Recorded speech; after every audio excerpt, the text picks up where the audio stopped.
TNA in 2010 was straight up chaos. Like, the kind of chaos where you can't look away. This was a year where they tried to go head to head with WWE on Monday nights, brought in some of the biggest names in wrestling history, and straight up swung for the fences. The year kicked off with the arrival of Hulk Hogan and Eric Bischoff, and that alone was a signal that TNA wasn't just trying to play second fiddle anymore. They wanted to go head to head with the biggest company ever, WWE. New stage, new wrestlers, new everything. And of course, Hogan had to bring his boys. We got Ric Flair, Jeff Hardy, and even Rob Van Dam. And on paper, this sounded like a dream.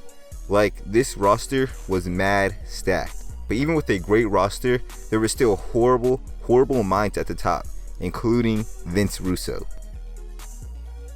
And they even brought back the Monday Night Wars, putting Impact Wrestling on Monday nights to compete with Raw. And it didn't last long, like I said, at all. But the audacity for TNA to think they could compete with WWE was just funny as hell.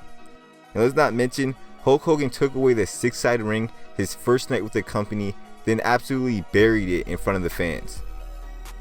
Now let's talk about the champions, because like I said, this roster was wild.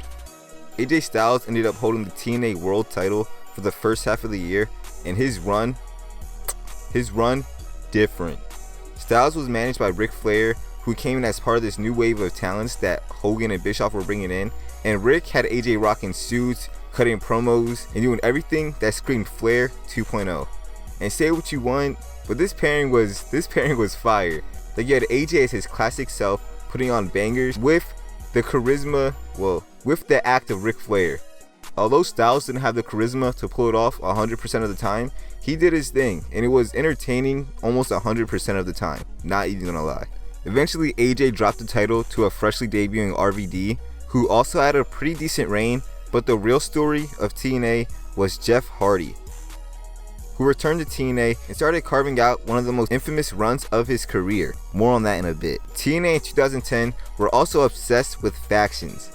You had the Band, which was basically a knockoff NWO with Kevin Nash, Scott Hall, and X-Pac. Then there was Fortune, which was Ric Flair's squad with AJ, Kazarian, Beer Money, and Desmond Wolfe. And I guess these guys were supposed to be like the new Four Horsemen, and it just didn't work. I mean, they definitely had some moments, but it just wasn't the Four Horsemen. The biggest faction would end up being Immortal, which formed later on in the year, and this was Hogan and Bischoff's baby, and it eventually included Jeff Hardy as well, who turned heel at TNA's biggest show of the year, Bound for Glory, which by the way was heat, and led to Jeff Hardy becoming the Antichrist of professional wrestling, and to this day is one of the best arcs of his career. Everything about that character was heat. His promos, entrance, theme, everything. I mean, dude even sparked up a cig on live TV. While the heavyweight scene was all about big names and drama, the X Division was still holding it down as the heart of TNA. Doug Williams was the X Division champ for a good chunk of this year, as he was playing the technical old school wrestler who hated high flyers. And his feud with Jay Lethal was dope, especially when Lethal brought out his Black Machismo gimmick for some hilarious promos. And yes, that includes the promo battle with Ric Flair that everyone has seen now. And let's not forget the Motor City Machine Guns running the tag division, the rivalry with Beer Money and the Young Bucks delivering some of the best tag matches of all time.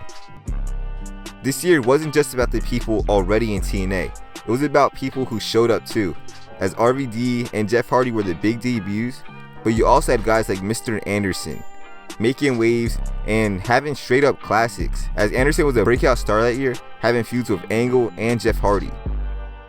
Then there was the ECW reunion that legit nobody asked for, aka Hardcore Justice. And this was TNA's version of WWE's One Night Stand. And while it wasn't as good, it was still somewhat nostalgic seeing these guys like Tommy Dreamer, Raven, and Sabu tearing it up. It just lasted a bit too long and simply shouldn't have happened. TNA in 2010 also gave us some absolute classics, which was TNA's signature: fire, fast-paced matches. I mean, it's literally in the name. You had AJ Styles vs Kurt Angle, the best of 5 series between Motor City Machine Guns and Beer Money, and Jeff Hardy's matches at the end of the year, especially at Bound for Glory and Final Resolution, were chaotic in the best way possible. And that's not even mentioning the legit classics Perk Angle had with Nigel McGuinness and Mr. Anderson. One thing that wasn't fire about TNA was the mishandling of Samoa Joe. Before Hogan, dude was an undefeated machine who was TNA World Champion. And after Hogan, dude was getting kidnapped by ninjas. Shout out Tony Khan for saving bro. And how could I forget Sting, who was basically the reason why Hogan was able to take over, as Sting apparently knew from the jump that Hogan was evil, but decided to speak in riddles instead of flat out saying Hulk Hogan is evil. Like, it made no sense. Again, just another case of Eric Bischoff refusing to think of anything original and instead opting to go back to his good old WCW goodie bag. TNA in 2010 was wild, unpredictable, and sometimes straight up ass. But that's what made it special. It was a year of risk, moments, and memories that fans still debate about to this day. And whether you call it a masterpiece or a mess, one thing's for sure, TNA wrestling in 2010 was insane.